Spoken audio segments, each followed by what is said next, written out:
Une erreur régulière. Je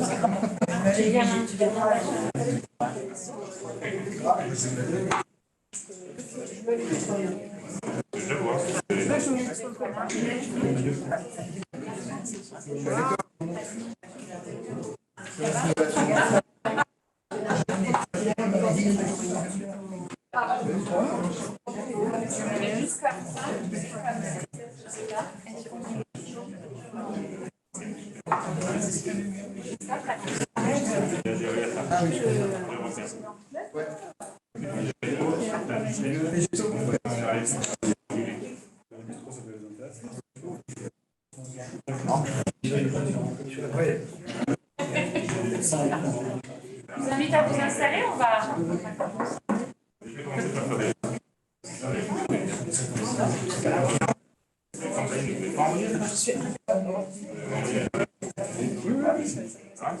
Ville de Grenoble, ville de cette main, je faisais partie de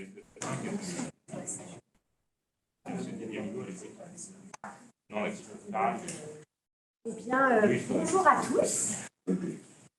C'est rigolo d'être sur ce format. On est ravis de vous accueillir ce soir pour ces rendez-vous de la transition. Les rendez-vous de la transition sont donc un événement qui est designé, apporté par la chaire territoire en transition, dont nous avons une représentante. Bonsoir. Ravie d'être ici ce soir pour un premier rendez-vous de la transition en présentiel et en format non hybride depuis longtemps. Parce qu'on avait eu un présentiel en octobre, mais qui était encore en format hybride. Alors effectivement, ce soir, donc la chaire territoire en transition nous a proposé de faire cet événement.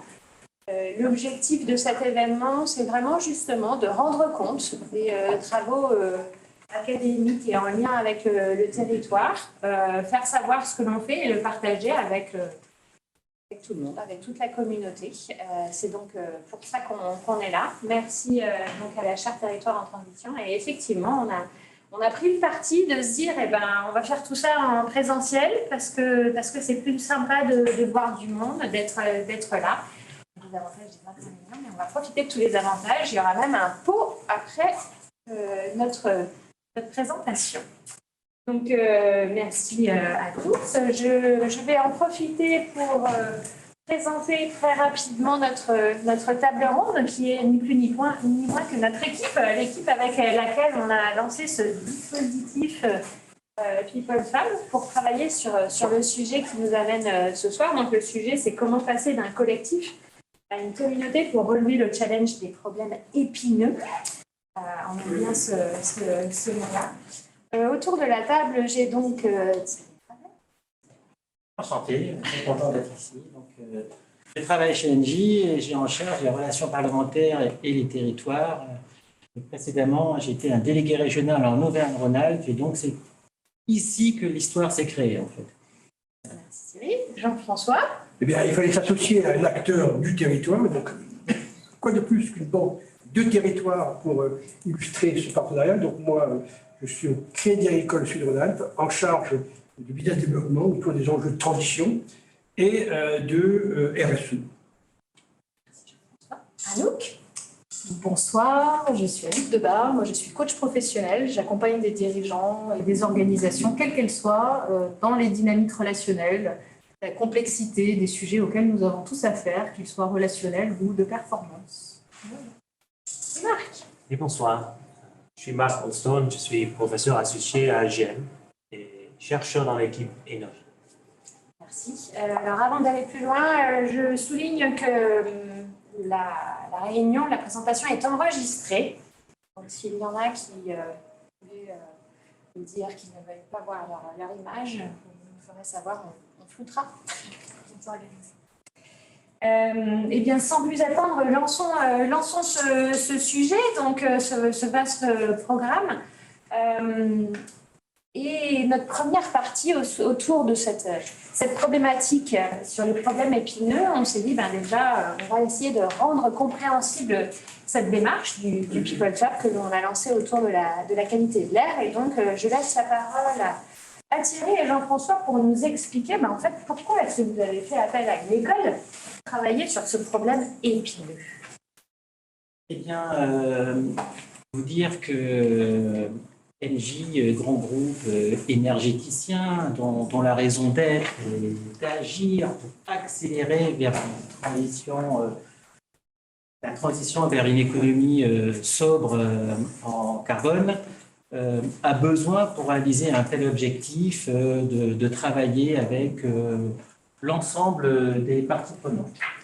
Et est apparu il y a quelques années de la part de la direction de la communauté, chez une direction de la communauté, une initiative qui vise à traiter des sujets vraiment pas simples, des problèmes épineux, et je vais pouvoir les citer, qui sont connexes au monde de l'énergie, l'intelligence artificielle, les nouvelles méthodes d'apprendre, les drones. Et ces journées, c'était des journées d'idéation. Et qu'est-ce qu'on pourrait faire au bénéfice d'Engie, comment traiter ce point-là? Et on a invité les différentes parties. En 2020, lorsqu'il n'était plus possible de faire des réunions en présentiel, ce People Lab, qui habituellement se faisait à l'international, s'est fait en France et finalement en virtuel. Et lorsqu'il y a eu un appel à projet, moi, il m'a semblé qu'en Auvergne-Rhône-Alpes, il y avait un sujet qui était drôlement compliqué pour lequel je voulais, à titre personnel, faire quelque chose. C'était cette problématique de la qualité de l'air, puisque cette région est lourdement touchée par les enjeux de qualité de l'air. Et je me disais que cette initiative était bien, pourvu que ça ne reste pas qu'une journée d'idéation, mais que ça devienne une action, que ça puisse se concrétiser. Et pour cela, il a fallu donc constituer un collectif. Et ma conviction, c'est que les générations les plus jeunes sont celles qui ont le plus gros moteur de mobilisation. Et très naturellement, moi, j'ai souhaité m'adresser à une école comme Grenoble École de Management. D'abord parce qu'elle est dans un territoire pour qui la qualité de l'air est un sujet qui parle. Et ensuite, c'est une école de réputation et je voulais innover une manière d'adresser ce problème-là. Et on a élargi le plus possible ce cercle. On avait 3 convictions. Il faut élargir le plus possible le cercle, ouvrir à tous. Il faut le faire avec beaucoup d'humilité, se donner le droit à l'erreur. Et puis, essayer d'être concret, de faire même, ne serait-ce qu'un pas, de faire au moins un premier pas pour améliorer la qualité de l'air.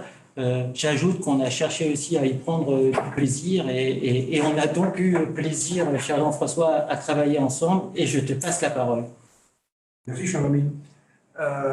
Nous avons eu, bien sûr, une réponse à l'invitation de Engie que vous connaissez, avec laquelle on travaille de façon forte. Mais en fait, l'idée a aussi été renforcée par le fait qu'on s'est engagé chez l'école autour d'un projet sociétal qui vise à dire comment tu faisais la référence aux valeurs, à la promesse, à l'ADN du Crédit Agricole qui est d'être un acteur des transitions. Et en l'occurrence, agir pour le climat et aller vers une stratégie bas carbone, c'est un axe fort de notre pilier sociétal. comment dissocier biodiversité, qualité de l'air et climat? Pas possible, c'est bien un ensemble qu'il faut traiter, globalement. Et donc, c'est un sujet complexe.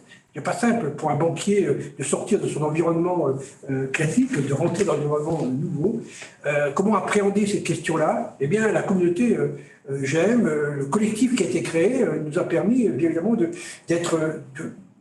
rentrer dans un sujet, de partager, de co-construire, de comprendre ce qui se passe et de bénéficier d'une vraie dynamique que je n'aurais pas pu faire tout seul. Parce que je n'ai pas à la fois les relais, je n'ai pas la compétence, je n'ai pas l'expertise des acteurs qui étaient présents. Je pense à Atmo, je pense évidemment à d'autres. Les regards croisés de l'université, de l'entreprise, du monde associatif. Donc autant d'éléments qui, pour moi, étaient à la fois une opportunité et une chance. Je trouve que j'ai été chanceux que nous soyons à ce moment-là, qu'on se rejoigne à ce moment de ce projet, parce que ça nous a permis d'avancer dans la démarche que nous avons enclenchée ensemble. Merci. Je réalise du coup que je ne me suis pas présentée en faisant ce petit tour de table. Donc, avant de reprendre la parole, donc je suis Delphine Gatti, je suis responsable de programme innovation au sein de GEM Labs, dont Agnès est la directrice ici présente. GEM Labs étant l'entité innovante pour l'école, la plateforme d'expérimentation de l'école. Je fais figure d'animatrice et de contributrice. Alors, je vais nous poser la question à Anouk, mais du coup, fort de ce besoin que le Crédit Agricole et Engie nous ont demandé, comment avons-nous décidé d'y répondre? Et je compléterai ta réponse. Avec plaisir, je te remercie. Alors, la commande était donc de créer une communauté, animer une communauté pour faire un pas de plus, vous avez entendu, dans ce sujet complexe, épineux de la qualité de l'air. Vous voyez, même en tant que novices, nous savons tous que c'est un sujet avec un certain nombre d'interactions. Et donc, pour nous, ça a été, avec Delphine, une commande pas simple à relever. Et en même temps, ce qui l'a simplifié, c'est le fait que et Jean-François et Thierry nous ont proposé qu'on le fasse tous avec humilité. C'est-à-dire que comme c'est un problème complexe, pas de réponse, pas de solution toute trouvée, donc on va le faire et on va essayer d'avancer pas à pas avec humilité. Moi, je vais vous parler en 2-3 minutes de finalement qu'est-ce qu'on a construit. Donc on a construit en fait, un projet d'accompagnement d'une communauté sur 4 journées. Donc on a animé 4 journées, une communauté pour venir à la fois réfléchir autour de ce sujet et des solutions qu'on pouvait imaginer autour de la qualité de l'air, mais aussi pas que réfléchir, c'était réfléchir avec, chose importante dans le projet, un garant technique. Donc comme l'a dit Jean-François, on a fait intervenir dans ce projet et dans cette équipe toujours notre espèce de garde-fou technique scientifique représenté par Atmo, Auvergne-Rhône-Alpes, qui nous a accompagnés et qui a permis donc cette avancée à la fois sur le champ de l'idée, mais aussi de nous nourrir en termes de connaissances sur le sujet de la qualité de l'air. Donc, dans notre dispositif que nous avons construit avec Delphine, on a imaginé que cette communauté, d'abord, il fallait qu'elle soit diverse, et c'était aussi une commande de Jean-François et Thierry, une communauté diverse, Jean-François a dit, associative, étudiante, entreprise, métropole grenobloise, enfin tout un tas d'acteurs. Parce que moi, j'ai une conviction, et plus je fais travailler les organisations dans des univers complexes, plus j'ai la conviction que la diversité est évidemment un facteur de réussite et un facteur pour croiser les regards. Donc, la diversité, il s'entend sous toutes ses formes. Je ne vais pas les décliner, mais vous voyez bien que les diversités, il y en a plein. Il y en a même qu'on n'a pas réussi à aller chercher. Je pense, mais on y reviendra à la fin, mais notamment une forme de diversité sociale aussi dans la représentation du groupe. Bref, Premier sujet, c'est créer un groupe avec de la diversité. Ce qu'on a imaginé aussi avec Delphine, c'est, et je vais m'arrêter là, de construire ces 4 journées pour qu'à chacune de ces journées, toute personne qui n'avait pas participé aux précédentes puisse se sentir comme chez elle. C'est-à-dire puisse arriver et en quelques instants se connecter au groupe, en tout cas en quelques instants, avec un certain savoir-faire qu'on a mis en œuvre, se connecter au groupe, trouver sa place et rejoindre le wagon et rapprocher le wagon, y compris si elle n'avait pas été là aux réflexions précédentes. C'est-à-dire essayer de lutter contre le sujet de quand j'intègre un projet, il faut que je sois là tout le temps, il faut que je sois d'accord avec tout ce qui a été pris comme décision pour pouvoir donner ma voix, porter ma voix. Donc ça, c'était important pour nous, pouvoir rentrer, que les gens puissent entrer et sortir du groupe. Et dernière chose, c'est que chacun puisse venir dans ces journées et y trouver 3 choses. Une mise en relation avec les autres membres du collectif, apprendre à travailler le champ relationnel un peu différemment, se rencontrer différemment. Ça, c'est le premier sujet. Que chacun puisse acquérir des connaissances sur la thématique de la qualité de l'air. Donc ça, c'était la deuxième chose qui était un peu la promesse de nos journées. Et la troisième chose, c'était créer des idées, en tout cas se connecter avec les autres pour créer des idées et essayer de mettre des actions, d'agir sur ce sujet de la qualité. Donc voilà nos 4 journées, à quoi ça ressemble. Voilà, et puis pour ajouter un petit peu la description de ce parcours que l'on a imaginé et puis que l'on a suivi, tout ça a été fait au sein de GEM Labs, au sein de la plateforme que l'on appelle le Team Lab, Technology Innovation Management Lab. Il y a un espace vraiment dédié à l'intelligence collective au sein de l'école. Et c'est vrai que travailler dans cet espace-là nous a aussi aidé à sacraliser un petit peu ces moments du People Fab comme un espace d'expérimentation, de partage, de prototypage, un espace un petit peu à part où justement encore et toujours tout le monde avait sa part, sa parole au même niveau. C'était vraiment important qu'on ait autant des étudiants, que des citoyens, que des représentants des entreprises, que des personnes très, très expertes sur certains sujets. Mais effectivement, le lieu nous a aussi aidé à mettre tout le monde sur ce même piédestal et d'intégrer au fur et à mesure de notre cheminement assez facilement sur ce sujet. Ça, c'était comment on voulait rendre compréhensible cette démarche et puis comment on a appréhendé le sujet. Passons maintenant au petit film qui a été fait par Nicolas Plein, qui est scientifique et très, très versé sur la qualité de l'air, que NJ avait repéré, et avec lui, on a fait un film a été fait sur le People Fab. La qualité de l'air que nous respirons est essentielle pour notre santé et celle des écosystèmes qui nous entourent. Et bonne nouvelle, cette qualité s'améliore d'année en année grâce aux différentes actions prises en Auvergne-Rhône-Alpes. Sur les 20 dernières années, on constate une diminution des émissions de 40 à 60% des polluants atmosphériques. Mais il est possible d'aller encore plus loin, en améliorant notre santé tout en réduisant le coût de cette pollution, qui s'élève encore à presque 100 milliards d'euros par an en France. C'est bon pour toi? Ouais, c'est bon. Allez, et bah vas-y, emmène-moi. Vas-y. Alors Marine, est-ce que tu peux nous expliquer pourquoi c'est important d'améliorer la qualité de l'air? Eh bien, c'est important parce que l'air, c'est un élément vital. On respire jusqu'à 15 000 litres d'air chaque jour. Donc forcément, la qualité de l'air a un impact sur notre santé et pour autant, on fait souvent des actions qui ont plutôt tendance à dégrader la qualité de l'air. Et puis c'est aussi important parce que par rapport au changement climatique, l'air et le climat en fait sont intimement liés. Ce sont les mêmes activités humaines en fait qui génèrent à la fois des polluants pour le climat et des polluants pour l'air. Des activités comme l'agriculture, comme certaines industries, comme le transport routier ou même comme le secteur résidentiel avec le chauffage. Certaines modifications du climat qu'on peut observer ces temps-ci, notamment des canicules par exemple l'été, eh ben, elles peuvent générer des pics d'ozone. Et donc il y a un lien direct entre dérèglement climatique et qualité de l'air. Alors un People Lab, c'est un dispositif d'intelligence collective et citoyenne que nous avons monté il y a 4 ans. On en a fait 14, au moins 2000 citoyens qui ont été mobilisés. Et le but du jeu, c'est vraiment l'intelligence collective sur une journée, de mobiliser des gens très différents, avec des compétences différentes, mais une envie citoyenne, c'est d'améliorer les choses et de proposer des solutions, d'apprendre ensemble, se connecter, que ce soit dans l'interne dans l'entreprise, mais à l'externe, avec des étudiants, des journalistes, des citoyens, tout le monde en fait. Voilà, c'est ça un People Lab. On a voulu aller plus loin. Déjà, on a voulu le faire à la maille régionale. C'était une première grande expérimentation qui a été fabuleuse. Donc, le but du jeu, c'était en amont d'écouter le maximum de citoyens qui avaient des idées, des envies sur le sujet de la qualité de l'air externe et interne. Et surtout, penser c'est bien, agir c'est mieux. Donc, des makers qui aujourd'hui font des People Fab pour réaliser des solutions concrètes ensemble et déboucher sur quelque chose de positif pour le bien commun.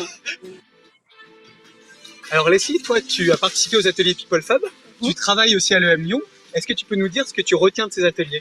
Déjà, une déconstruction des idées reçues que j'avais sur la qualité de l'air. C'est finalement un sujet que je connaissais assez mal, notamment le fait que l'air soit plus sain en montagne qu'en ville. C'est pas toujours le cas. Et donc, j'imagine que vous avez rencontré plein de personnes intéressantes lors de ces ateliers. Oui, tout à fait. Par exemple, un pneumologue est intervenu pour nous présenter son quotidien et c'est le genre de personnes qu'on ne croise pas. Donc, ça a été vraiment très intéressant. Alors toi Inès, tu es étudiante à Grenoble École de Management, tu es aussi présidente de l'association Impact, tu as participé aux ateliers People Fab, qu'est-ce que tu en retires aujourd'hui? Les ateliers People Fab, c'était très intéressant parce que on est avec plusieurs personnes de différentes entreprises et on parle de la qualité de l'air, donc un sujet dont on parle très peu dans les médias, donc très intéressant de pouvoir discuter sur cette thématique environnementale. Et aujourd'hui, quelles solutions concrètes vous mettez en place? Là, aujourd'hui, par exemple, on a la Copicard, donc, qui regroupe 100 000 personnes. Et c'est un très bon levier pour pouvoir sensibiliser un maximum de personnes. Et puis, du coup, on va les voir et on leur parle, on leur donne des petits chiffres clés. Et puis après, on les invite à aller sur le stand de la qualité de l'air pour discuter et qu'ils puissent en apprendre plus. Alors toi Thierry, tu as été à l'origine des People Fab, tu as participé à tous les ateliers. Qu'est-ce que tu retires concrètement de cette démarche? D'abord, ce que je retiens, c'est que c'est une magnifique aventure humaine pour traiter un sujet aussi complexe. Je retiens aussi l'humilité. J'ai longtemps cru que la solution viendrait de la technologie, viendrait du numérique, qu'on allait trouver des solutions miracles, 2, 3, 4. En fait, c'est pas ça. La solution, elle vient des hommes et des femmes.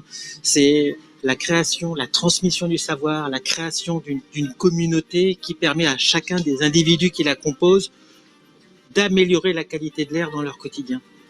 Donc ce que je retiens fondamentalement, c'est que la solution, c'est pas la technologie, la solution, c'est la communauté de personnes pour améliorer la qualité de l'air. Alors Marine, vous, avec Atmo Auvergne-Rhône-Alpes, vous êtes impliquée dans la démarche People Lab depuis le début, janvier 2021. Exactement. Est-ce que tu peux me dire un peu qu'est-ce que vous en retirez de cette démarche et quelles sont les perspectives? Avoir l'occasion de travailler avec un écosystème varié d'acteurs qui soient à la fois privés, institutionnels ou même des étudiants des 2 écoles de management, ça a été une très belle opportunité pour nous. Ça a été l'occasion de s'ouvrir à d'autres façons de voir le sujet de la qualité de l'air. Et puis, je ne doute pas que cette collaboration va nous mener vers de nouveaux projets en 2023. Et alors, en conclusion, Marine, est-ce que tu peux nous dire qu'est-ce qu'on peut faire concrètement pour améliorer la qualité de l'air? Qu'on soit un particulier, qu'on soit un industriel ou qu'on soit une collectivité, on peut tous faire quelque chose pour la qualité de l'air. Et donc, revisiter ces modes de consommation, revisiter ces modes de transport, revisiter ces modes de chauffage, ça a forcément un impact.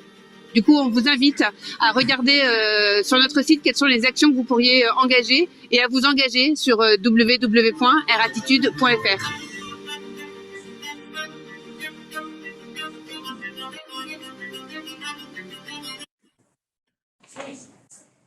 C'est une belle transition. Alors effectivement, cette première partie de notre intervention avait vraiment pour objectif de vous expliquer quel était le dispositif qualité de l'air que nous avons engagé. Et maintenant, l'idée, c'est de se dire, comme on le disait dans le film, effectivement, ces problèmes sont très complexes. On ne sait pas bien par quel bout le prendre. On voit bien, et on est tous d'accord pour dire qu'on a une action. On peut y faire quelque chose. Et du coup, je vais demander à Marc de nous aider à prendre de la hauteur sur cette qualité de l'air, mais plus particulièrement aussi, plus généralement, sur tous ces problèmes complexes. Finalement, d'un point de vue un petit peu académique, qu'est-ce qu'on peut dire sur comment est-ce qu'on agit en collectif dans la complexité? Oui, merci Delphine. Je vous ai préparé une petite intervention, mais j'ai déjà entendu beaucoup d'éléments qui figurent dans mon intervention, donc tout va vous paraître évident, mais ce n'est pas grave parce que comme ça, vous aurez la légitimité scientifique. Donc, qu'est-ce qu'un wicked problem? Malgré les efforts déployés, de nombreux problèmes sociaux sont devenus difficiles à résoudre. Bien qu'il soit souvent évident qu'il existe un problème, nous constatons que les moyens bureaucratiques et managériaux habituels pour le résoudre échouent. La réforme des pensions pourrait être un exemple, mais aussi de la criminalité liée à la drogue, la pollution de l'air et les objectifs de développement durable. Nous découvrons que le problème ne se laisse pas bien définir. Il résiste aux solutions. Il y a de nombreuses parties prenantes avec des intérêts divergents et des cadres de problèmes différents, et que les solutions peuvent aggraver le problème ou le déplacer ailleurs. Enfin, nous considérons le problème avec confusion et frustration et nous le qualifions de wicked. C'est un sorcier, semble mystérieux, imprévisible, voire malveillant. Le concept de wicked problems est apparu dans les années 70 en raison du mécontentement suscité par la méthode dominante de résolution des problèmes qui était descendante, axée sur les experts et mécanistes. Le professionnalisme avait permis de traiter efficacement de tame problems, des problèmes peu complexes, des problèmes sociaux définissables, compréhensibles et consensuels. Tels que la construction de routes ou peut-être le déploiement de fibres.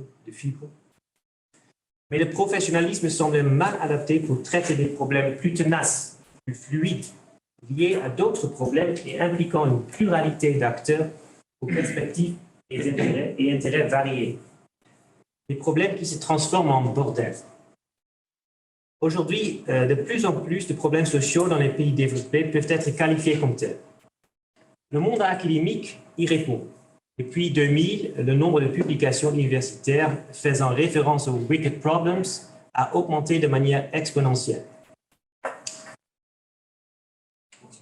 Cependant, les chercheurs qui étudient les wicked problems observent que le terme est souvent utilisé de manière rhétorique plutôt qu'analytique. Au début, cette utilisation était utile pour critiquer l'inadéquation des approches dominantes pour résoudre les problèmes sociaux. Mais beaucoup se plaignent aujourd'hui qu'il est devenu un mot à la mode, un engouement, une étiquette sexy qui s'applique trop facilement. Il donne lieu à deux types de pièges qui peuvent empêcher de travailler à une résolution partielle. La première piège est la surestimation de ce que la politique peut faire pour résoudre le problème. C'est un piège surtout pour les décideurs soumis à la pression de résoudre des problèmes.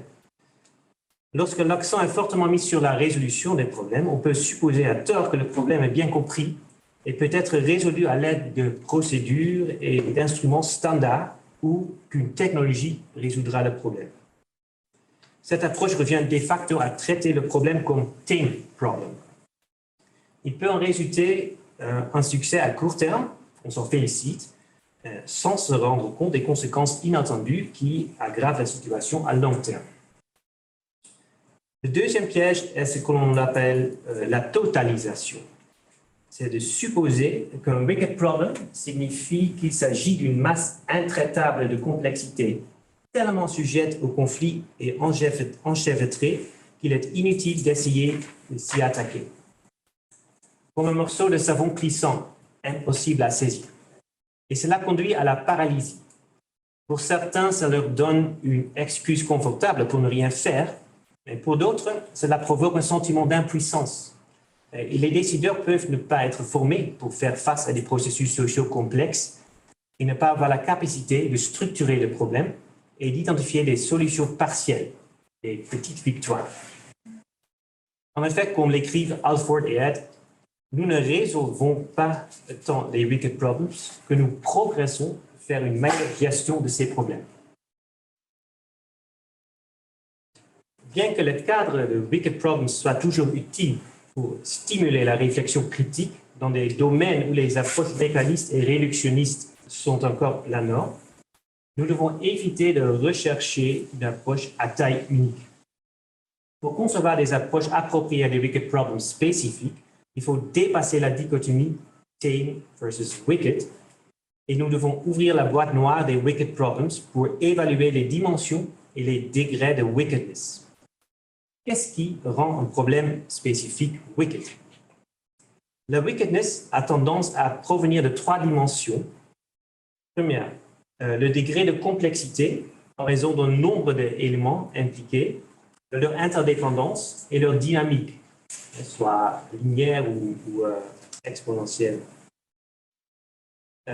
Deux, c'est le degré d'incertitude sur le fonctionnement du problème et les effets des interventions. Et trois, la diversité des enjeux et des parties prenantes avec des intérêts et des perspectives et des pouvoirs disparates. L'articulation des dimensions et des sous-dimensions de la wickedness est en cours dans la littérature. Des outils permettant d'évaluer les origines de la wickedness, des problèmes et de sélectionner les types de collaboration appropriés sont proposés, critiqués et raffinés en ce moment. Uxman et Wangen ont plaisanté en disant que la collaboration est gourmande en ressources. Ne le faites pas, à moins que vous n'y soyez obligé. Pour résoudre un wicked problem, vous y êtes obligé. Les wicked problems impliquent de nombreuses parties prenantes qui, par définition, qui ont des perspectives différentes sur un problème, des connaissances différentes, complémentaires et souvent cachées, et donc des définitions différentes et limitées du problème. Et par conséquent, l'objectif d'un dialogue entre les parties prenantes pour résoudre un wicked problem va d'abord être d'en apprendre davantage sur le problème et de sonder ses limites et son fonctionnement. Je vais mentionner 3 éléments qui peuvent améliorer l'apprentissage collectif sur un wicked problem. C'est le conflit constructif, la modélisation participative et les clumsy solutions, les solutions maladroites. Premièrement, le conflit constructif veut dire de chercher la diversité et la confrontation des perspectives. Cela implique que les parties prenantes sont sélectionnées pour le dialogue afin d'avoir une représentation égale de toutes les perspectives existantes sur un problème et que les revendications et les idées sont confrontées sur la base de ces perspectives. Il a été démontré que cela augmentait la probabilité que des solutions efficaces soient proposées. Cela fait de la sélection des parties prenantes une question de conception centrale. Deuxièmement, comment peut-on faciliter l'articulation et la confrontation des perspectives? Ainsi, la modélisation participative peut aider. La modélisation participative est le processus dans lequel les parties prenantes collaborent pour construire un ou plusieurs modèles du problème afin de développer une compréhension partagée. Les modèles, ce peuvent être des représentations visuelles, agissent comme des boundary objects, objets frontières, qui facilitent la traduction entre des acteurs d'univers sociaux différents. Le processus et les objets favorisent l'articulation et la confrontation des revendications et des idées et soutiennent la construction collective du sens. C'est une approche que nous envisageons de tester aussi avec la Share Energy for Society dans le cadre de projets d'infrastructures énergétiques. Troisièmement, traiter des wicked problems est parfois caractérisé comme la recherche de clumsy solutions, donc des solutions maladroites. Le concept de clumsy solutions met en garde contre la recherche de solutions parfaites et encourage d'opter plutôt pour les solutions viables. Les solutions maladroites combinent différentes rationalités et sont donc plus ou moins acceptables pour toutes les parties prenantes. Elles sont imparfaites, probablement pas élégantes, mais plus robustes. Elles privilégient la diversité et le conflit constructif dans le dialogue avec les parties prenantes. Les recherches suggèrent que les solutions maladroites ont souvent plus de succès parce qu'elles sont viables et mises en œuvre. Et la mise en œuvre est une condition nécessaire pour en savoir plus sur le wicked problem. Donc en résumé, si un problème est wicked, nous ne pourrons nous attendre à le résoudre définitivement, mais nous pouvons travailler pour améliorer la situation. Or, il n'y a pas de recette pour résoudre les wicked problems, mais des cadres émergent pour analyser les sources et les degrés de wickedness et, en fonction, sélectionner les formes de collaboration appropriées. Ceci devrait aider à prévenir les pièges de la surestimation et de la totalisation. Le mot-clé est l'apprentissage. Les collaborations entre les parties prenantes doivent se concentrer sur l'apprentissage du problème et des solutions maladroites potentielles. Pour ce faire, il aide à organiser du conflit constructif en sélectionnant les parties prenantes pour maximiser la diversité des points de vue. Cela augmente la probabilité d'arriver à des solutions maladroites, mais les solutions maladroites ou wicked problems sont nécessairement partielles et changeront le problème et les perceptions. De plus, elles peuvent avoir des conséquences imprévues, elles aussi. Ainsi, toute solution mise en place peut être considérée comme une pratique d'apprentissage qui amène à une analyse plus approfondie du problème. Et c'est comme ça que nous nous faufilons vers les ODD collectivement, avec humilité et courage. Personne ne l'a mieux dit que les auteurs de Les limites à la croissance, ce rapport du Club de Rome de 1972, ayant étudié les wicked problems pendant plus de 30 ans, ils avaient le conseil suivant pour ceux qui travaillent pour le développement durable. Quoi que vous fassiez, faites-le humblement. Ne le faites pas comme une politique immuable, mais comme une expérience. Utilisez votre action, quelle qu'elle soit, pour apprendre. Vous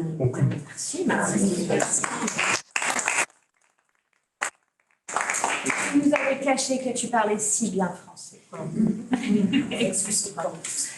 Alors, du coup, pour enchaîner sur effectivement cette prise de hauteur par rapport à cette problématique, Anouk, est-ce que tu peux nous en dire un petit peu plus justement sur comment on a agi en collectif, quels sont selon toi les facteurs clés de succès et les écueils que nous avons eus en appliquant la théorie sur les waked problems?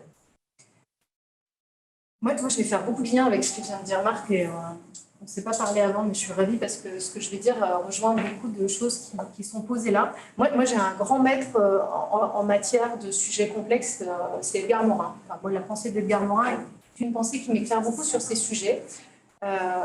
Et d'abord, moi je m'intéresse toujours, alors j'ai un deuxième maître, c'est toujours d'en passer par l'étymologie des mots. Et complexité, c'est complexus. C'est ce qui est tissé ensemble. En fait, moi, c'est cet élément-là qui est un premier point de départ dans mes réflexions. Complexus, c'est ce qui est tissé ensemble. Ça veut dire que déjà, ça pose le sujet de la complexité et d'aborder un problème complexe par le tissu relationnel et par le maillage et par les interrelations. Donc moi, c'est ma porte d'entrée. J'ai une porte d'entrée qui est moins académique que Marc, puisque mon travail, c'est d'accompagner les gens dans les organisations. Sauf que moi, je fais face aussi, dans ces organisations-là, à des accompagnements par rapport à des enjeux qui sont forcément des enjeux complexes, qui se caractérisent par ce multi-acteurs, des agendas cachés, etc., etc. Donc, Edgar Morin dit ce complexus, c'est en fait un tissu, c'est un tissu relationnel qu'il va falloir faire rebondir et bouger pour apprendre et en savoir plus sur ces problématiques auxquelles on a envie de s'atteler. Et en fait, je rejoins aussi Marc sur le fait que c'est une vraie rupture, enfin c'est une rupture progressive qu'on est en train de vivre depuis 40 ans, qui est celle de passer de sujets compliqués à des sujets complexes. Donc, je ne vais pas vous faire l'injure de vous traduire ce qu'est la différence entre le compliqué et le complexe. Si je le fais très simplement pour ceux qui ne le savent pas, le corps humain est un sujet complexe. Cet enchevêtrement d'interactions, de tissus, de muscles, de fluides, etc. Quand on touche à l'un, il y a des impacts inconnus, méconnus aux autres. Ça, c'est la complexité. Parfois, on prend l'image d'un paquet de spaghettis aussi pour parler de la complexité. Moi, je prends celui du corps humain. Et à contrario, ce qui est compliqué, c'est par exemple un moteur de voiture, un tableau de bord d'avion. Vous le savez, vous connaissez cette fameuse métaphore, ou pas. D'ailleurs, je vois qu'il y a des gens qui sont avec moi. Mais, ce qui est compliqué, c'est ce que l'on peut découper en sous-ensembles et sur lesquels on va pouvoir potentiellement agir. Donc, il y a une différence entre le compliqué et le complexe. Et travailler sur des sujets comme ça, avec énormément d'interactions, sur des grands enjeux qui vont toucher des acteurs multiples, ce sont des sujets complexes. Quand on travaillait sur des problèmes et du compliqué, ce qui marchait bien à l'époque, tu en as parlé, c'est d'avoir un découpage des difficultés, une approche analytique de causalité, c'est-à-dire si j'ai ce problème, c'est qu'il y a une cause et quand je vais agir sur cette cause, je vais simplifier mon problème, en tout cas je vais y apporter une solution. Donc on parlait de problèmes qu'on arrivait à solutionner et qui plus est quand on avait du pouvoir hiérarchique dans l'organisation, dans des grandes organisations, ça marchait très bien d'agir ensuite sur le levier du pouvoir pour dire à machin, tiens, toi qui t'occupes de ce bout-là du moteur, tu vas faire ça, puis machin il va faire ça et puis ça marchait très bien. Sauf qu'aujourd'hui, vous l'avez compris, on travaille sur des enjeux et nous vivons dans un monde beaucoup plus interconnecté, donc il y a beaucoup plus de complexité et ça devient moins facile, ce qui fait que quand on se penche sur ces sujets de la complexité, eh bien on est obligé d'agir dans un double mouvement, c'est-à-dire d'abord d'avoir une pensée, de développer ce qu'on appelle la pensée dialogique. C'est ce qu'évoquait Marc, la pensée dialogique, c'est d'être capable de penser que des éléments contradictoires dans un système peuvent exister et qu'ils ont une part d'utilité dans le système. Donc c'est de développer la capacité à pouvoir comprendre un sujet dans sa complexité, dans ses antagonismes. Et ça, c'est ne serait-ce que pas évident parce qu'on a tous l'habitude d'essayer de trouver des solutions simples et des modes de causalité plus simples pour s'expliquer nos difficultés. Et le deuxième sujet de la complexité, c'est que pour agir, on ne peut plus agir tout seul et le pouvoir ne suffit plus à agir. On est obligé d'agir dans ce fameux tissu relationnel qui est touché en fait par ce sujet. Alors je vous explique pas, quand ces messieurs sont venus nous voir en nous parlant de la qualité de l'air, vous voyez bien comme on respire tous de l'air et qu'on est tous contributeurs, ça génère, on est sur un haut niveau de complexité du sujet. Ce que je veux vous partager, c'est que moi, ma façon de traduire ça dans le fait d'accompagner des équipes, ça rejoint beaucoup à ce que dit Marc. C'est-à-dire qu'il y a un premier sujet sur le constructive conflict, c'est moi, en tant que coach, j'essaye de créer un espace de sécurité pour que cette communauté, à travers un pacte relationnel, à travers des éléments autour de la relation, puisse apprendre à se connaître différemment pour oser ces constructive conflicts, c'est-à-dire pour oser des points de vue différents par rapport à la complexité de la problématique, oser se connecter un petit peu plus en profondeur par rapport au champ émotionnel aussi que soulèvent ces grandes problématiques autour desquelles on travaille. Donc ça, c'est un premier sujet, c'est une première réponse que moi, j'essaie d'apporter avec humilité dans ces communautés, c'est comment est-ce qu'on fait pour apprendre à travailler ensemble différemment, y compris pour avoir des conversations courageuses sur la problématique qu'on va aborder. Un autre sujet, tu n'en as pas parlé, mais moi, c'est un point important pour moi, c'est savoir pour un temps suspendre son agenda caché au profit d'une intention partagée. En tout cas, d'un sens qui fasse commun à un moment. C'est trouver un tiers qui fait sens pour le collectif qui va travailler ensemble. Et là, souvent, on réunit les gens et c'est important de les mettre dans leurs chaussures de citoyens. En tout cas, nous, c'est ce qu'on a essayé de faire, c'est-à-dire je ne suis plus Jean-François du Crédit Agricole, je ne suis plus Thierry d'Engie, de laisser tomber un tout petit peu le masque social et de travailler avec les personnes en tant que citoyens impliqués autour d'un intérêt commun. On peut avoir des agendas qui vont diverger par la suite du projet, néanmoins, on essaye de s'aligner à un moment sur un désir de faire quelque chose ensemble. Je dirais, voilà, ça, c'est pas non plus transcendant, mais enfin, c'est quand même un ingrédient important. Et troisième ingrédient qui rejoint ta dimension apprenante et les clumsy solutions, c'est d'avancer dans une dimension prototype. C'est-à-dire, plutôt que de parler de ce qu'on veut transformer, c'est d'agir. C'est de faire très rapidement, de tout essayer, de mettre en œuvre la moindre idée, la moindre solution, même si elle me paraît maladroite, pas vectrice d'un truc idéal, d'une solution idéale. Et ça, c'est super important parce que c'est autant naviguer dans le monde du compliqué, c'est répondre à des problèmes par des solutions, autant naviguer dans un monde complexe, c'est trouver des équilibres nouveaux dans des problématiques. Et c'est complètement différent. C'est-à-dire qu'il n'y a pas de solution à des problématiques. Ce sujet de la qualité de l'air, il n'y a pas de solution simple. Ce qu'on peut pouvoir faire tous ensemble, c'est trouver de nouveaux équilibres, mais pas apporter des solutions simples. Puisque n'importe quelle solution, comme tu l'as évoqué, va avoir, dans ce qu'on appelle l'univers systémique, une rétroaction, c'est-à-dire va forcément produire quelque chose d'autre à un autre endroit du système qu'on n'a pas envisagé, qu'on n'a pas imaginé. Donc cette dimension d'entrer en action humblement, faire des petits prototypes, essayer de multiples solutions et surtout se retrouver dans la durée, ce qu'on a fait sur nos 4 journées pour se dire qu'est-ce qui bouge, qu'est-ce qui a commencé à bouger, tiens, qu'est-ce que j'ai essayé, qu'est-ce que ça a produit. En tout cas, c'est de cultiver cette dimension d'une communauté apprenante qui va se lancer, qui va oser se remonter les manches et agir par rapport à ce sujet complexe. Voilà, moi, ce que j'avais envie de vous partager, l'importance du sens partagé, donc de cette dimension du tiers et du désir commun à un moment donné, cette dimension de travailler des relations autrement, de sécuriser la relation par un pacte relationnel, d'aller se connaître un peu plus en profondeur en tant qu'individu, en tant que citoyen, et puis cette troisième dimension qui est la dimension apprenante et la partie un peu engagée dans l'action et humblement boucle de rétroaction qu'on observe. Voilà ce que je voulais vous partager. Alors moi, pour partager et rebondir sur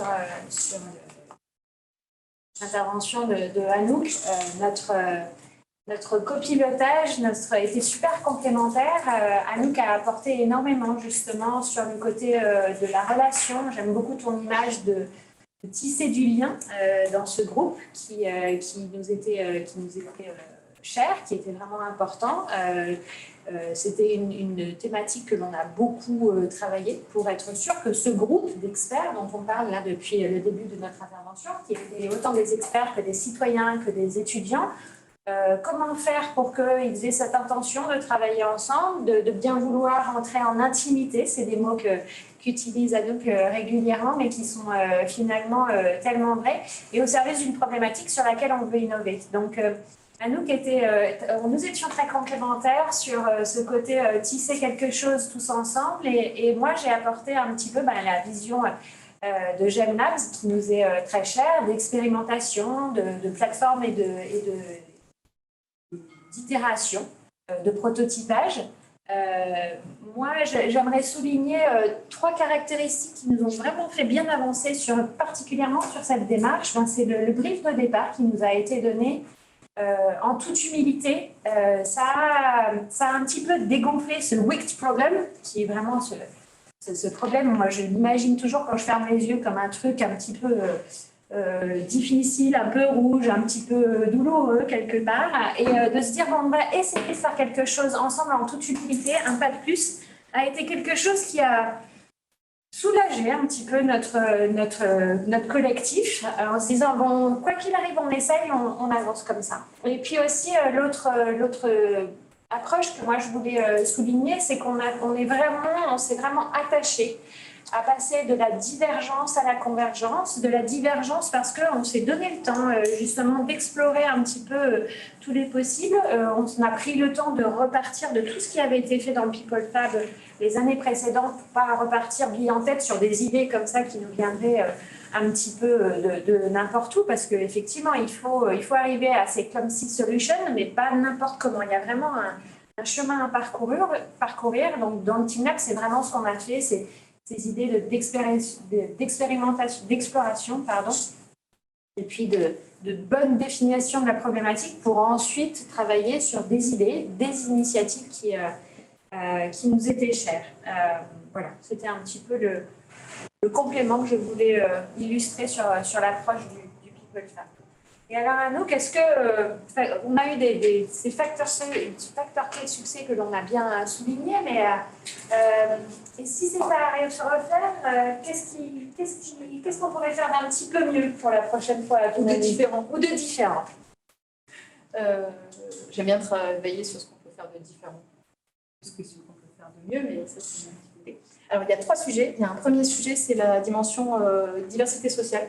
Peut-être, en tout cas, d'avoir, finalement, on s'est quand même aperçu que, quels que soient les âges, y compris avec nos jeunes étudiants super engagés, super dynamiques et topissimes, on était dans une population sociale quand même de CSP+, ou CSP++. On avait moyennement de la diversité sociale dans le collectif. Donc ça, c'est un premier point. Potentiellement, je dirais, on peut imaginer peut-être d'élargir un peu plus, en tout cas dans des communautés plus grandes. J'ai un deuxième point, c'est associer en fait, on a eu l'envie de le faire, c'est d'associer des influenceurs, c'est-à-dire associer quelques personnes qui font aujourd'hui de la diffusion, parce qu'on s'est aperçu que sur le sujet de la qualité de l'air, le premier point, c'était l'information, c'est avoir de l'information, de la donnée scientifique qui avait de la valeur, et notamment nous, on a eu le plaisir d'avoir Atmo qui nous l'a délivré, et on trouvait que cette information-là n'était peut-être pas assez connue, pas assez disponible, et on s'est dit, ce premier pas de l'information des citoyens, on aurait envie de le faire à travers des influenceurs, c'est voilà, Thibaut, non, pas comment il s'appelle, c'est pas Thibaut Raconte, je sais pas, mais bref, Hugo Décrypte, Thibaut Raconte, Hugo Décrypte. Autant dire que je sais pas, voilà. En tout cas, des gens comme ça qui ont une certaine capacité à vulgariser et à porter le message de la connaissance scientifique peut-être un peu plus largement, ça on avait envie de le faire et je pense que ça serait chouette qu'on le fasse si on a d'autres initiatives à animer. Et puis, moi, la dernière, ce serait pouvoir avoir dans la communauté peut-être plus de personnes qui ont la capacité à faire agir. Parce que, ok, la problématique est complexe, mais il y avait dedans des petits problèmes auxquels on a essayé de répondre. Et sur ces petits problèmes auxquels on a essayé d'apporter des solutions, pour le coup, on en revient au modèle d'avant, c'est-à-dire qu'on aurait eu besoin d'avoir peut-être plus de gens qui auraient, je pense à la métropole de Courneuvoise, ou en tout cas à des gens qui ont le pouvoir de faire agir peut-être à ce moment-là, peut-être politiquement un peu plus, sur des petits sujets, pour descendre en piqué sur des sujets et catalyser un peu la crise. Voilà. Moi, j'aurais peut-être eu cette troisième dimension de soutien de l'action ou de bénéficier d'un appui un peu plus fort à certains endroits ou un peu différents qui auraient été intéressants. Alors, pour compléter ton point, il y a dans le brief aussi, on a été vraiment lancé et propulsé par Jean-François et Thierry. Un pas de plus, en toute humilité, ce sont des mots qui sont revenus très très souvent dans nos discours, dans notre cadrage, et ça c'était vraiment important. Je pense que c'est vraiment ce qui nous a fait aller de l'avant. Je pense que pour les prochaines fois, ce que l'on peut faire un petit peu différemment, c'est aussi se dire, justement, on a cet objectif d'être d'abord un collectif et on a comme ambition de devenir communauté. C'est ce qu'on a réussi à faire avec avec la qualité de l'air, mais pour le prochain dispositif, je pense qu'il faut aussi qu'on soit peut-être plus clair sur vous avez toute autonomie, toute liberté de pouvoir initier quelque chose, et c'est pas parce que le People Fab est à l'initiative, parce qu'il en faut bien un pour pousser un petit peu la balle pour que quelque chose se passe, c'est de se dire, chacun peut faire quelque chose, doit faire quelque chose, et n'attendez pas le collectif pour initier quelque chose, puisque nous sommes en train de constituer une communauté. Il y a eu un petit moment de flottement dans notre People Fab, et in fine, justement, il y a eu une journée où on s'est dit, bon, maintenant, c'est le déploiement, c'est les expérimentations, les initiatives, qu'est-ce qu'on fait, qui y va, etc. Et on est devenu communauté parce que on a eu cette capacité, ce temps d'échange pour dire, moi, en tant que créateur agricole, je lance tel type d'initiative. Nous, en tant que Grenoble École de Management, nous avons lancé d'autres initiatives, et ça, c'était quelque chose qu'on pourra faire différent. Et puis, dernier temps, et en guise de conclusion, alors on a réussi à passer d'un collectif vers une communauté, mais du coup, j'ai envie de me retourner vers Thierry et Jean-François. Finalement, quelle réplicabilité, maintenant qu'on a vécu cette aventure ensemble, qu'est-ce que vous avez envie de faire? C'est quoi le prochain pas pour vous? Alors, moi, j'ai envie de faire deux choses. Parce qu'on parle, mon rôle, c'est d'essayer de convaincre un certain nombre de décideurs d'oser installer des dispositifs d'énergie renouvelable, d'oser décarbonation industrielle, etc. Et donc, je me confronte à des oppositions, par exemple, sur les éoliennes et sur les panneaux solaires, et j'en comprends parfaitement les fondements, je comprends toutes les oppositions, etc. Très bien. Et je me suis rendu compte que le débat qui est porté bien souvent sur la décarbonation est un débat qui a du mal à enclencher le dispositif, tout simplement parce que c'est mon territoire n'est que la contribution à un problème mondial. Donc, si moi je ne fais pas ou moi je fais bien, il y aura bien un voisin qui fera un peu plus pour moi et tout ira bien. Je caricature à peine, mais voilà. Par contre, j'ai réalisé que lorsque l'on parle de qualité de l'air, on arrivait tout d'un coup à un enjeu beaucoup plus territorial et qui parlait à la personne en disant si on n'améliore pas la qualité de l'air de cette vallée, personne d'autre va l'améliorer, cette qualité de l'air. Et donc là, ça permettait donc parler de qualité de l'air. C'est un moyen pour moi de pousser les enjeux, non seulement pour améliorer la qualité de l'air, mais également pour décarboner. Donc, le pas que je fais, moi, c'est de pas uniquement parler de décarbonation, mais également de parler de qualité de l'air. Et lorsqu'on repose le débat, je réalise que les sujets sont peu connus. Lorsqu'on dit, mais qualité de l'air, on est bien conscient, c'est 48 000 morts par an. Je vous rappelle que par rapport au tabac, c'est ça, par rapport à l'alcoolisme, c'est ça, et on se rend compte qu'on est vraiment sur des sujets très importants. Donc, et le deuxième point, c'est de réfléchir à d'autres sujets plus complexes et de créer d'autres.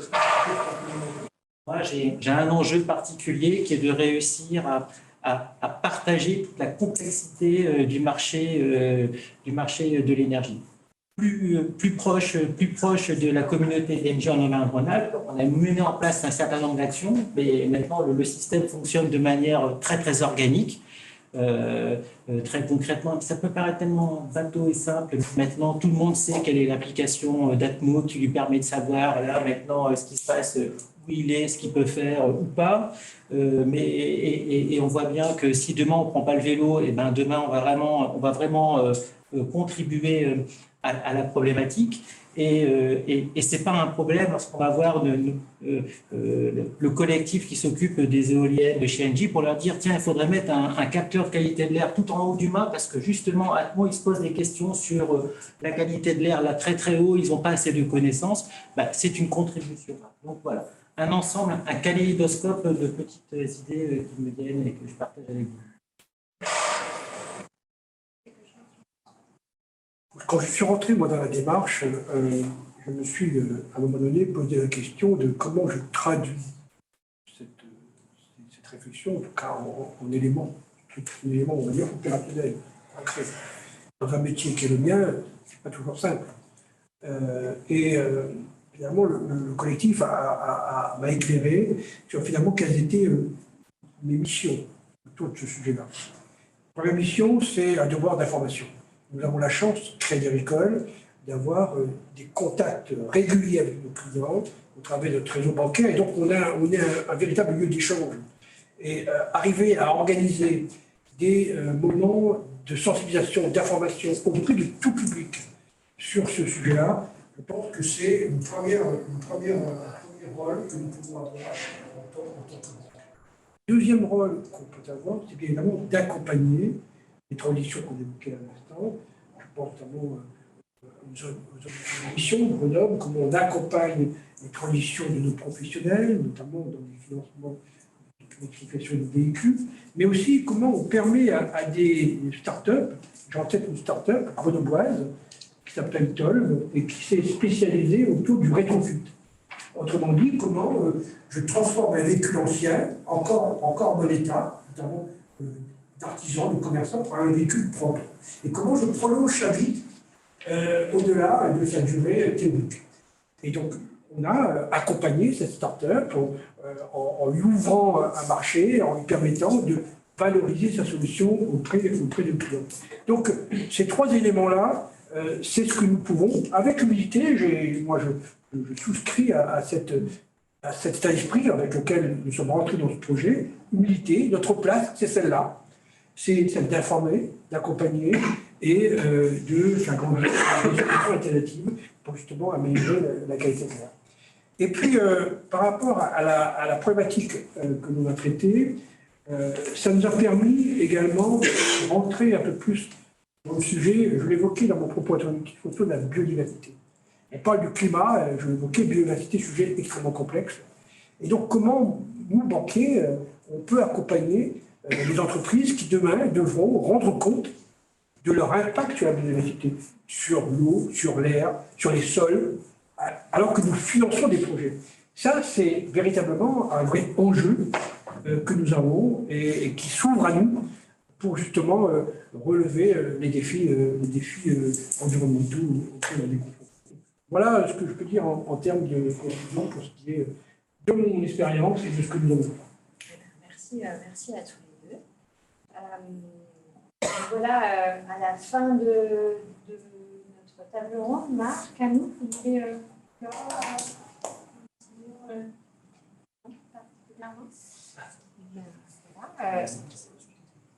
Également, tes parents. Non, c'est bon. Et nous voilà à la fin de notre table ronde. On accueille toutes vos questions. Maintenant, vous avez tout compris sur le dispositif PeopleFab qui nous a bien aidés, qui était un bel apprentissage pour passer d'un collectif à une communauté. Vous avez peut-être, sûrement, on espère, des questions. Oui. Une petite question, je suis désolée, elle est un peu provocatrice. Donc, vous êtes passé d'individu à une communauté, mais est-ce que vous avez des actions communes ou vous avez des actions individuelles? Les deux. Et alors, on peut savoir ce que sont les actions communes, par exemple?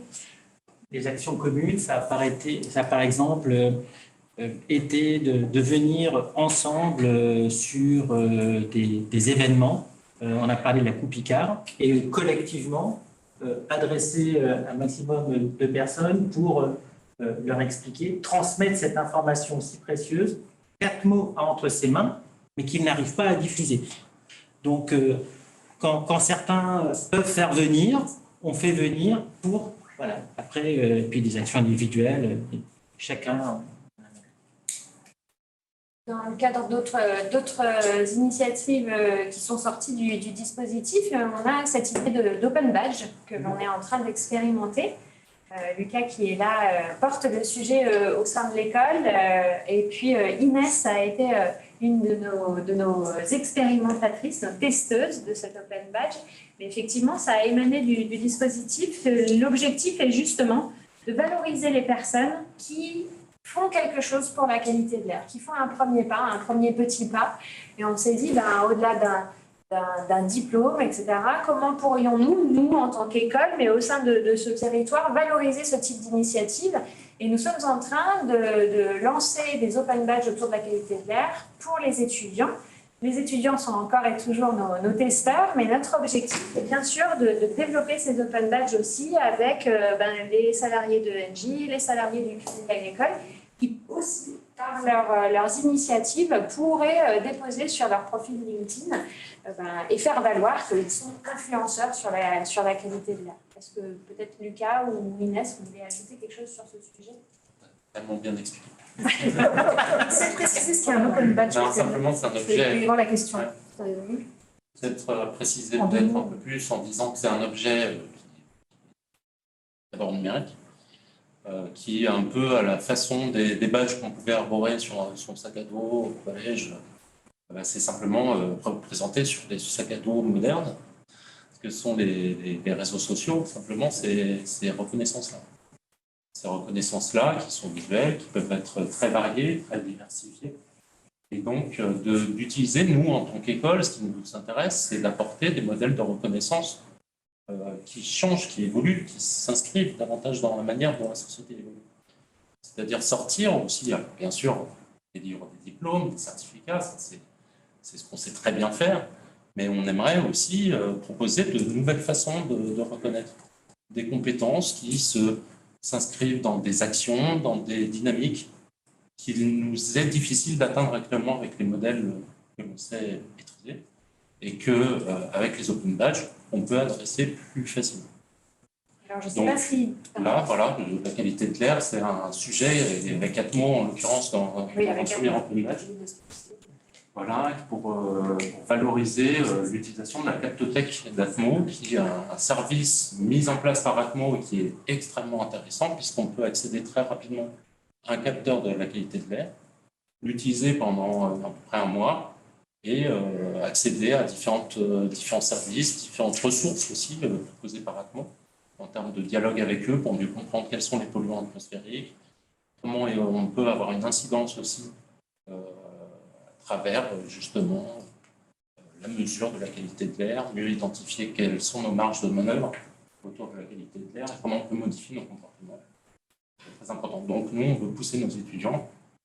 Inès nous a bien orientés là-dessus et on la remercie toujours par rapport à... parce qu'elle est une première utilisatrice de la captothèque à Grenoble.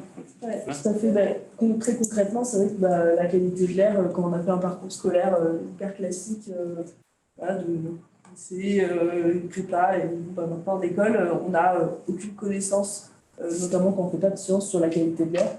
Et justement, le dispositif m'a permis d'avoir une base de connaissances, une base scientifique est très importante, mais voilà, les connaissances de base et les bonnes pratiques à avoir dans notre quotidien pour essayer de diminuer cet impact. Et effectivement, grâce à Atmo, j'ai pu bénéficier du capteur de qualité de l'air que vous pouvez tous, sur le site de la captothèque, avoir. Et donc, tracer votre impact, enfin pas votre impact, mais la qualité de l'air qui est proche de vous dans votre quotidien. Et donc, par exemple, au lieu de courir à 19h en plein heure de pointe, peut-être le faire un petit peu avant ou un petit peu après pour essayer justement pour vous, pour votre santé personnelle, avoir un impact, avoir beaucoup moins de dommages de cette qualité de l'air qui peut être dégradée sur ces périodes-là. Donc voilà, ça va être, et puis pouvoir, comme l'a justement dit Lucas, arborer le fait que on a monté en compétences. Et pour nous les étudiants, pour les recruteurs, savoir aussi qu'on a des étudiants qui sont engagés, qui ont envie d'en savoir plus sur leur environnement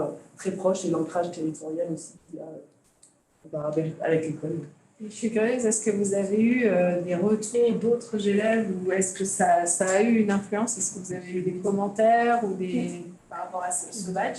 Justement, on est au lancement pour l'instant. C'est vrai qu'on a commencé à travailler dessus fin de l'année dernière, début d'année. Et moi, j'ai échangé avec les étudiants de mon association, qui est l'association de transition écologique de l'école, Impact. Et donc, on a souhaité, j'ai voulu, au lieu de... on ne va pas allouer des ressources RH, de temps pour des choses qui ne vont pas plaire aux étudiants.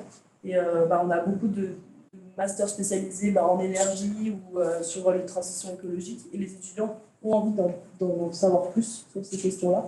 Et en fait, le chiffre clé de dire, il y a 40 000 personnes qui meurent par an à cause de la qualité de l'air, on se dit, OK, c'est plus que la conduite.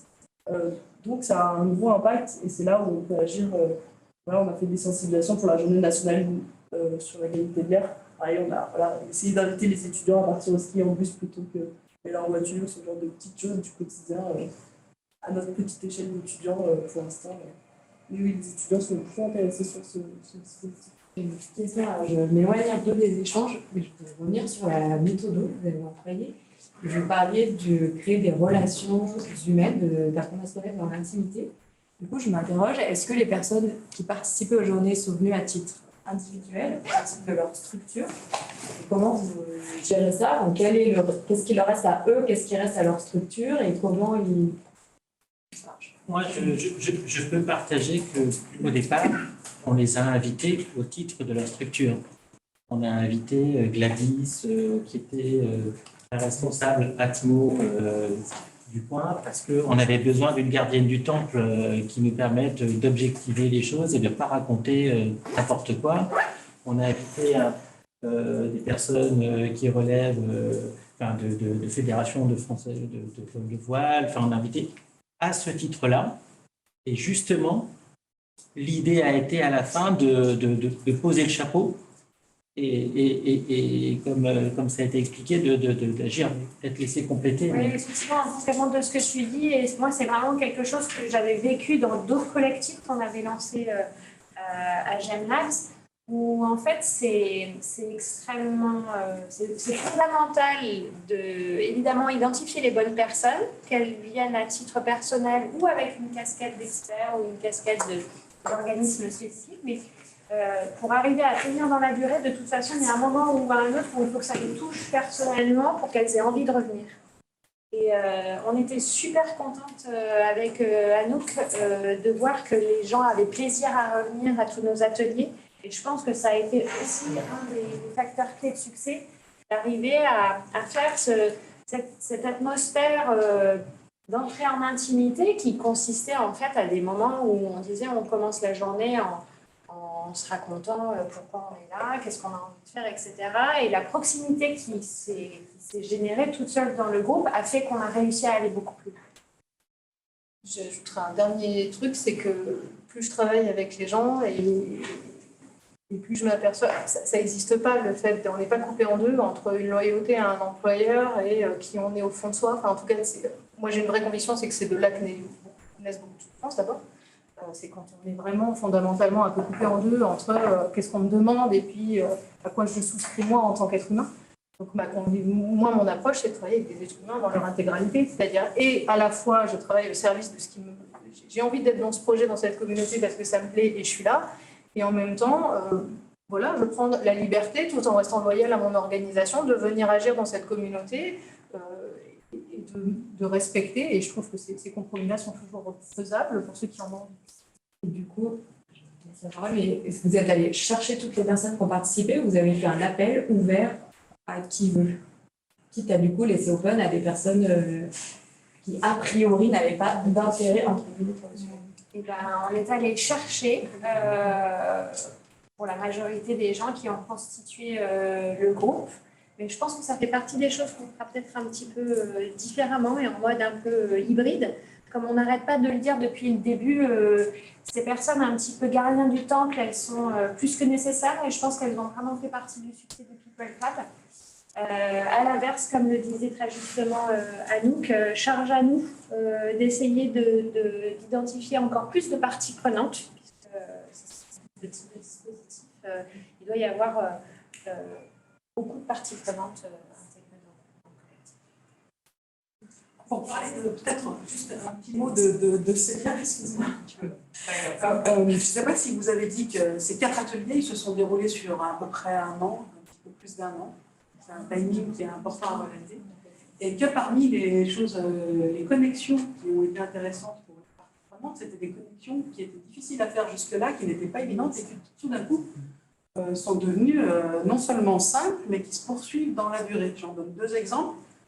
Par exemple, Atmo, qui est devenu un terrain de recherche pour un enseignant-chercheur qui a fait une intervention dans le cadre du People Fab sur un sujet inattendu pour le groupe, parce que ça paraissait un petit peu décalé par rapport à la thématique de la qualité de l'air ou autre, mais c'est juste pour dire qu'à chaque atelier, on faisait le travail de se dire qui on fait intervenir. On a fait aussi intervenir un professeur de Lyon, on a fait, quand ça nous semblait opportun, on est allé se renseigner auprès de Gaël Ouzu, qui a le plus gros laboratoire à l'UGA autour des sujets de qualité de l'air. Donc en fait, c'était pas un dispositif qui était décidé dès le départ, c'était vraiment, c'était vivant, ça évoluait. Et donc les connexions qui se sont faites en divers endroits, je pense à la métropole et Atmo aussi, qui nous ont dit tous les deux à quel point ils avaient du mal, même si bien sûr ils se connaissaient, ils avaient plein de choses en commun, hein, mais du coup, par ce dispositif qui est un petit peu en dehors des usages habituels, des rencontres habituelles, il y a des connexions qui se sont faites très simplement. Pareil avec le Crédit Agricole, ce n'était pas aussi évident. Ce qui fait qu'aujourd'hui, tout le monde se sent assez à l'aise pour appeler, très à l'aise même, pour appeler tantôt l'expert de la capture des data, tantôt l'expert, voilà. Et ça fait aussi un terreau très appréciable pour la suite, parce que c'est pas si facile à faire que ça, de nouer ces relations-là. Et je pense que la manière dont Anouk et Delphine ont animé les journées et préparé les ouvertures des journées en particulier pour chacun a rendu ça possible. Donc c'était un effort en fait de rester en permanence ouvert et ça a créé des connexions qui n'avaient pas lieu jusque-là, de cette manière-là. Et je voudrais, en complément de ce que dit Agnès, souligner l'ouverture d'esprit d'Atmo. Parce que pour le coup, avoir une tribu comme la nôtre qui prétend vouloir réfléchir sur la qualité de l'air alors que c'est leur quotidien depuis tant d'années, je pense qu'il faut avoir une certaine ouverture d'esprit pour dire je vais regarder, voir, essayer de jouer le jeu avec vous pour ça. Et au fond, justement, le fait d'avoir créé cette communauté, ça a aussi mis en confiance le gardien du temple qui s'est dit bon, j'ai pas affaire à des barbares, la volonté elle est bonne, elle est bienveillante, elle est saine et on va pas raconter n'importe quoi. Mais je pense que pour eux, ça a été un sujet nécessairement au départ. Je compléterai aussi que Atmo, qui est le grand expert, comme si je me fais un peu leur parole, eux, ce qu'ils ont apprécié dans l'aventure, c'est de découvrir à quel point ce qu'ils pensaient être un sujet de données scientifiques clairement établi, accessible par tous, était aussi un sujet j'aurais presque envie de te dire, de marketing ou de communication, c'est-à-dire, mais en fait, je dois beaucoup plus me préoccuper de comment ma cible finale, qu'elle soit un jeune, qu'elle soit un citoyen, qu'elle soit un salarié, un père de famille, va recevoir ça, parce que j'ai beau être l'expert des experts, je réalise en travaillant dans une école avec tous les acteurs autour qu'en fait, ce sujet-là, je ne sais pas le faire entendre. Donc en fait, on parlait d'humilité pour nous-mêmes, mais au bout du compte, ça nous a tous fait bouger. Et ça les a aidés, eux aussi, à s'apercevoir du niveau de notre noviciat, c'est-à-dire d'où on partait, nous, en tant que gens qui avaient juste envie de réfléchir sur ce sujet, quoi, et de mesurer à quel point ce qui leur semblait évident, c'est toute la dynamique de l'expert, hein, c'est ce qui leur semblait évident à eux, était aussi méconnu dans la société, y compris des gens qui ont quand même envie de se renseigner sur le sujet. Tu as une question? Oui, tout à fait. Merci beaucoup. En tout cas, c'était hyper intéressant et on voit bien que dès qu'on met quand même tout un tas d'acteurs autour de la table avec vraiment des méthodologies travaillées, il en sort des choses quand même très riches. Et on voit bien qu'il y a plein de sujets sur lesquels on pourrait s'en ressaisir. C'est notamment ce qu'on est en train de réfléchir dans la HCR au niveau de la ZAN et la ZFE. Et c'est vrai que j'avais deux questions. Parce que déjà, tu as beaucoup parlé de remobiliser l'approche de la complexité, parce que c'est une approche qu'on mobilise de plus en plus dans le champ, par exemple, d'évaluation de l'utilité territoriale, de se dire, en fait, on n'est pas uniquement sur un aspect très en silo de la politique, de l'organisation, et on a des interdépendances du multi niveau, etc. Donc, comment on intègre ça?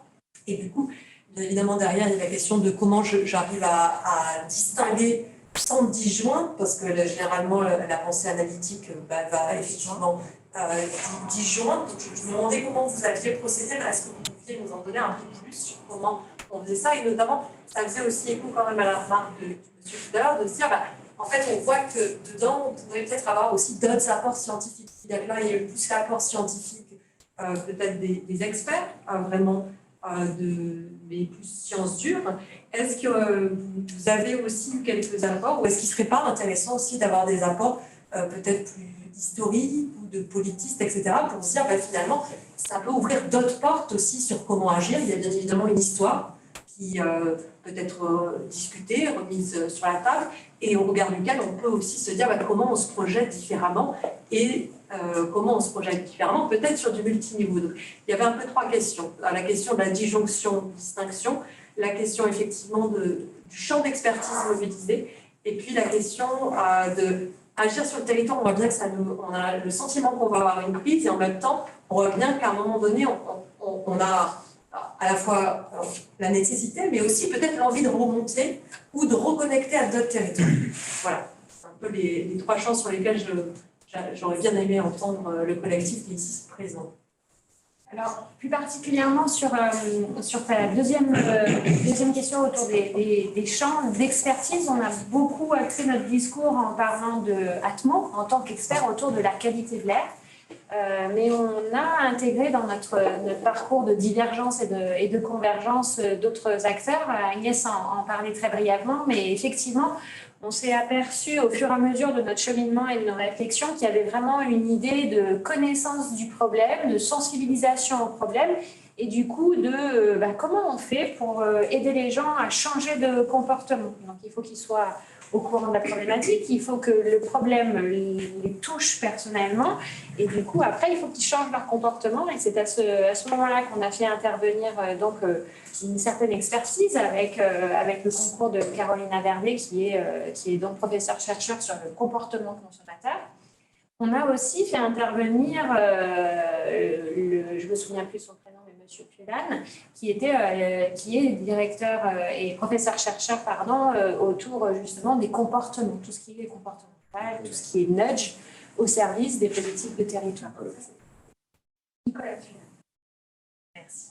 Et puis pour répondre à ton troisième point sur l'idée du territoire, c'est aussi vraiment important, et ça rejoint ce que disait Marc, de voir que ces problématiques qui sont éminemment complexes, qui sont mondiales, pour avoir travaillé sur la qualité de l'air dans le cadre de la charte territoire en transition avant même le People Fab, on s'est rendu compte que finalement, effectivement, il y a une opportunité à réagir en tant que territoire, parce que pour travailler sur la qualité de l'air, on ne peut pas travailler sur la qualité de l'air de la même manière à Grenoble que l'on travaillerait à Shanghai ou à Tombouctou, je ne sais pas. Donc effectivement, il y avait une dimension territoriale qui était vraiment très intéressante dans cette problématique-ci là.